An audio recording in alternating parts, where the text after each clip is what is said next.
Alright, so for the second time in a week, I have the 440. Last time I repaired it, I started it but didn't actually get a chance to run it. And the crew took it out on a job and said it was flooding itself. Back in the shop, I took the carb apart and the diaphragm looks pretty stiff. So I tried to play with it, adjust it and get it going, but it just kept flooding. So I picked up a rebuild kit and I'm going to rebuild the carb. Let's see what's included in here, yeah? Alright, this is the kit for the 440. You can see it's a Walbro. Generally, pretty much everything these days is a Zama. New part number, there you go. Alright, so for me, the important one, here we go. It's a diaphragm. It's one I really need. And we've got this guy. These little tabs on this one actually act like check valves. They open, and then when flow goes the other way, it flops down on top of the orifice and closes. Here we've got new gaskets. We have a new screen. We've got a new needle here. New needle holder bracket, and a new pin that the bracket pivots on. Alright, start things off, go ahead and remove your air filter cover. There's a good chance yours will be different, but shouldn't be too hard to figure out. Your saw, unless it is a 440, probably won't look like this, but every steel saw that I've repaired is these two nuts that hold the carburetor on. Sometimes they'll be right up against the carburetor. This one has this plastic piece and this flange in the way. But chances are it's those two nuts holds your carburetor. Alright, so we're running an 8mm on this one.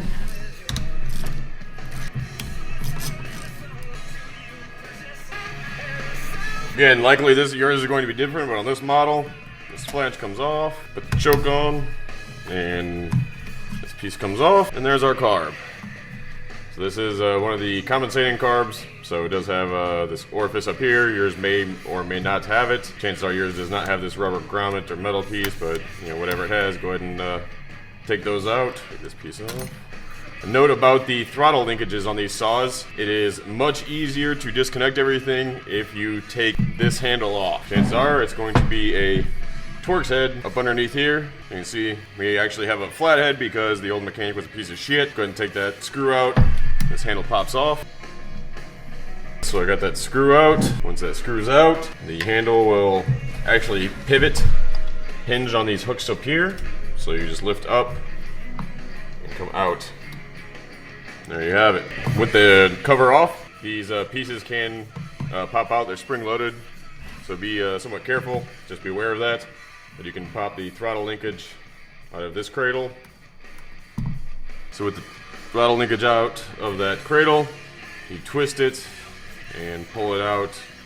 It's groove on the carburetor. You can see it's hooked, so it goes in and twists. That's how it stays in. Bit hard to see here, but the hook end of the throttle linkage goes into that hole there. That activates the throttle plate. So it hooks in and twists. That's how it locks in, like that. And then to take it out, just turn it that way. There you go. Alright, so now we're ready to take out the carburetor. You've got two connecting points on this particular model. If you have a primer bulb, you probably have more. The choke plate is actually activated by the master control lever. You can see right here. So it's engaged right now. There's your partial throttle and disengaged. So for this particular model, we've got the fuel hose coming in right here. So when you pull it out, that'll probably just break free. And then a bit hard to see, but we have the impulse line coming from the crankcase right here. And when you go to pull the carburetor out, it'll just disconnect as well. So for the carb, just get a grip on it, give it a wiggle, and come right out. Fuel hose still connected. Push that in at the same time. And it was under pressure. Probably should have bled that first. Ah well, you may get sprayed if you don't, like I didn't. And there's our carburetor. Always a good idea anytime you have the internals open to air to plug the hole with something. So got a paper towel, stick it in there, and set this aside for the time being. Anytime you're working on the carburetor, any bit of dirt can adversely affect the operation and plug the orifices. So I've got paper towel down.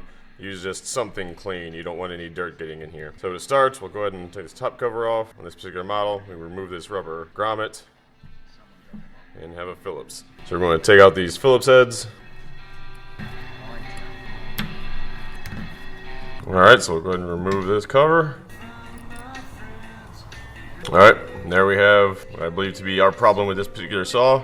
Our diaphragm. Go ahead and gently, if you're planning on reusing it, if not, you can go ahead and just rip it off. So We've got a gasket around that side, which came in our parts kit, and the diaphragm also came in our parts kit. So here's our new diaphragm. See, this one is quite supple. The old one, not so much. You can see it's got the creases, it's a little stiff. If you're unfamiliar as to what the diaphragm actually does, you can think of it as similar to a fuel bowl on a gravity-fed machine. As this compartment right here fills with fuel, this pops out, and this bracket here pops out. It's spring-loaded, as you can see. So that pops out and shuts the needle and closes off the fuel flow.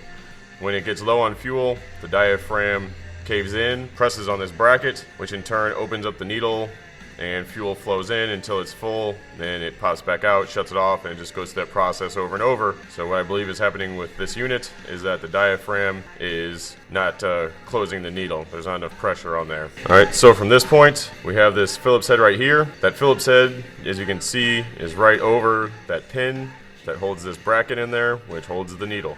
So we're going ahead and take that Phillips out, but be careful when you do, because there is a spring right under here. That divot in this bracket actually holds that spring in place, so be careful when you take it out. I usually put my finger over it and take out this Phillips.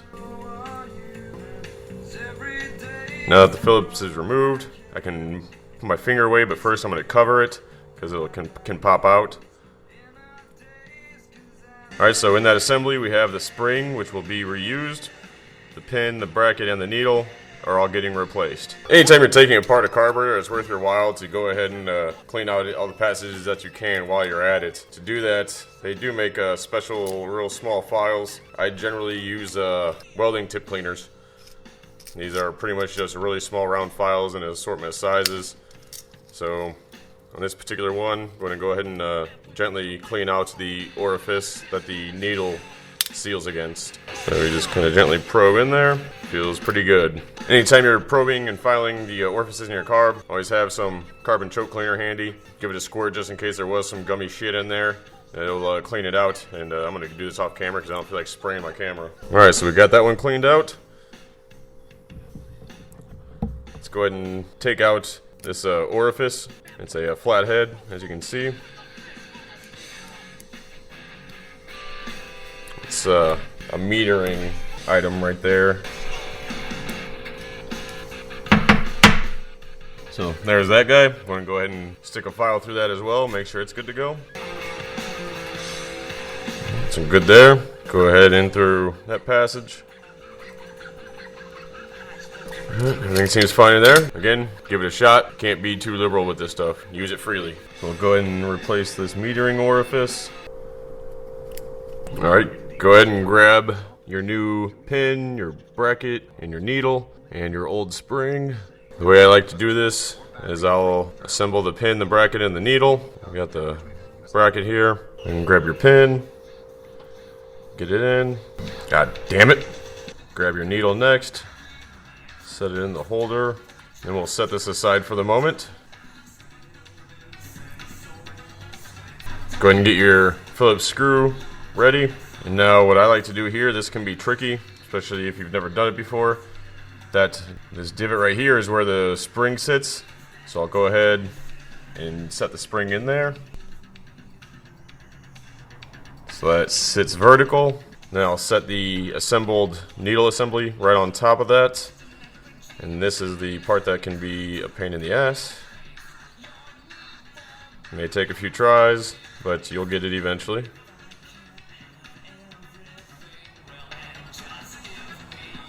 So we're coming in. Needle needs to go in the hole. Pin can't be too far to one side or the other. Gonna hold it in with the other hand, and then my pin's off a little bit, so I'll put it over here. Well, there we go.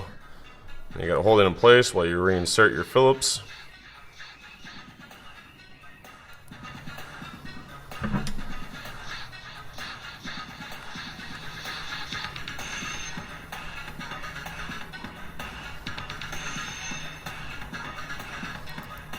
Alright, so with it assembled and torqued, you can see the operation pretty clearly here as the diaphragm presses right here on this metal tab, goes down, pivots on the pin, raises the needle, lets fuel in, and when it releases, The spring puts pressure on the needle, closing it off.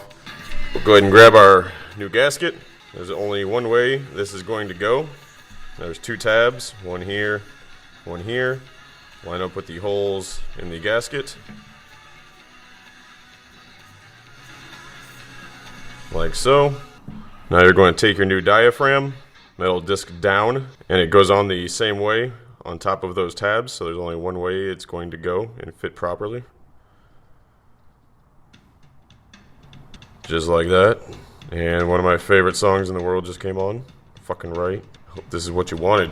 Alright, so up to this point, we're pretty good. We're ready to put the cover back on. Grab your cover. Again, the tabs align with holes in this cover as well. And stick it right on top. Grab your Phillips. Don't tighten them down initially. Just get them seated. Of course, as in everything, go in a star pattern. Alright, and go ahead and stick your grommet, your ceiling grommet back on. Let's flip it over. Let's get to work on this side. So on this side, you can see, just got one big screw, Phillips. We'll go ahead and take that out.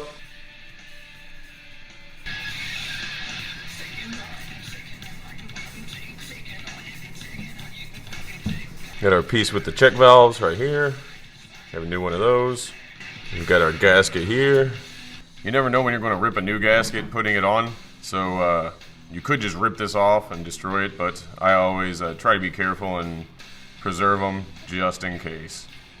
See, we've got some dirt and grime buildup in here, so I'm going to go ahead and give this a quick shot with the carbon choke cleaner. Some people don't consider it essential, but I consider Scotch-Brite here an essential part of any toolkit.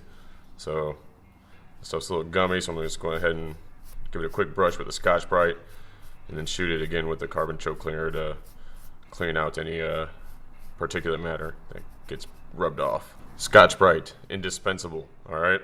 It will even polish metal, so it'll take metal away. Actually, I can see little scratches here in the aluminum just from what I've done. Very, very good stuff. Very handy to have around. We'll do the same with this side. Again, shoot it with some carbon choke cleaner. Here we have our inlet screen. We've got a new one that came in the kit, so you can go ahead and get that out of there.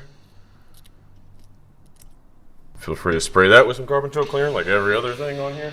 Grab your new inlet screen. It's tapered, so one way it'll lock in better than the other way. Go ahead and insert that. And press it down in there so that stays in place.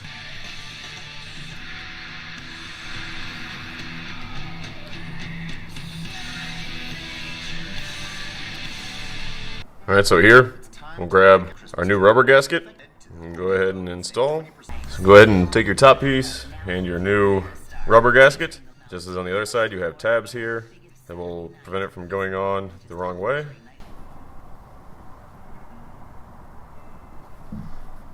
And grab your new paper gasket. Same thing. And lastly, your check valve piece. Same.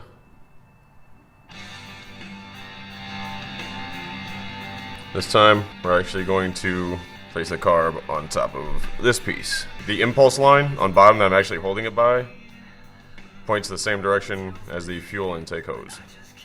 So it goes right here. As such. Tabs fit in the holes. Should all be fit properly. Go ahead and put your Phillips back in. Feel free to go over your carb and shoot some carbon choke cleaner into any hole you see. Kind of helps out. Optionally, if you know you have a gummy carburetor, you can use an ultrasonic cleaner. I've got one. There was no reason for me to think that this thing was gummed up. In your ultrasonic, you can use the carb cleaner, but I actually just use kerosene and it works really well. You can pick one of those up at Harbor Freight pretty cheap. You know, that's one of the tools that I do buy from Harbor Freight. It's kind of a nice thing to have, not a necessary thing to have. And if you do suspect you have a gummy carb, good idea, pull out your adjustment needles and go ahead and clean out in there as well. Take your files and stick them in there, clean out the orifices, and spray carbon choke cleaner in there. So I've got my high and my low, and these needles are different sizes. They are different threads, so you really can't get them mixed up, but it's always best just to keep them separated so you're not cross-threading or destroying the threads, trying to insert the wrong needle into the wrong hole when you put it back together. And I'm not going to file these out, but I will spray them here off camera. So go ahead and put my high back in. I'm going to tighten these down until they hit the stops. So So I hit stop on the high, and the low is right there. And a good place to start when tuning your carb is a 1 turn each. So now I've got them seated. I'm going to back off half, 1, half, 1, and then tune from that setting. All right, we've got our rebuilt carburetor ready to put it back in. So it's your machine, remove whatever you're using to stopper that hole. Now when we slide this carburetor in, we do have the fuel line and the impulse line that we need to mate up with. Just stick it on the rails, and a lot of times they'll just pop right in. Sometimes you need to manipulate them just a little bit. I'm looking under at the impulse line, bend it down just a little bit. Alright, so I got them started, and just press firmly, and they'll mate right up. Alright, so we've got that taken care of. Now let's go ahead and reinstall the throttle linkage. Now we're going to go ahead and reinstall the throttle linkage. And through the hole, twist, and then on the trigger, hopefully we'll have a pair of pliers for this one, or actually you can even kind of come in from the side. Alright, in this particular model, we'll go ahead and reinstall this plate, and then mate up this rubber seal. Alright, so we're ready to reinstall the cover. In this particular model, you have to hold it at full throttle to get this in properly. You don't have to do that on all models, but on this one you do. And I had to learn that the hard way. Go ahead and slide it on. Get the hooks in place. Alright. Come on down. Make sure your throttle lock is in the groove. And there we go. You likely have a Torx, but on this one, because our old mechanic is a fuckface, I got my Phillips head here, so I'll go ahead and reinsert that. And another fucking good song. Love the Deftones. It's just held in with plastic, so you don't want to crank down too much. You'll rip those threads right out. Next up on this model, this plastic piece helps to turn the choke on, get that lever out of the way. Mate that up. There is a groove in the back.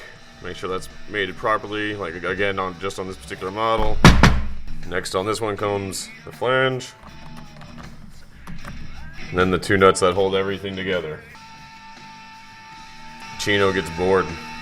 He also gets crew socks. Alright, next up, in this particular model again, air filter cover. Yeah, let's give it a test, but I can't really tune it or anything tonight. Just to point out how absolutely antisocial I am, it is 11:54 on Friday night, and this is what I'm doing, because I'd rather be doing this than hanging out with humans.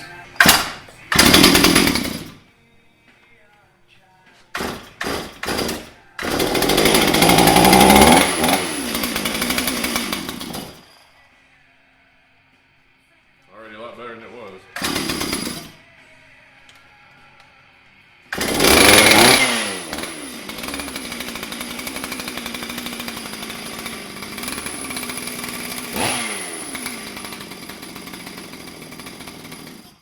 I'm in an enclosed garage, so probably shouldn't run it any longer. 440. Hopefully she's fucking fixed this time, because I'm really kind of getting apathetic towards her, and I wish she would just work properly. Anyway, have a good one, humans.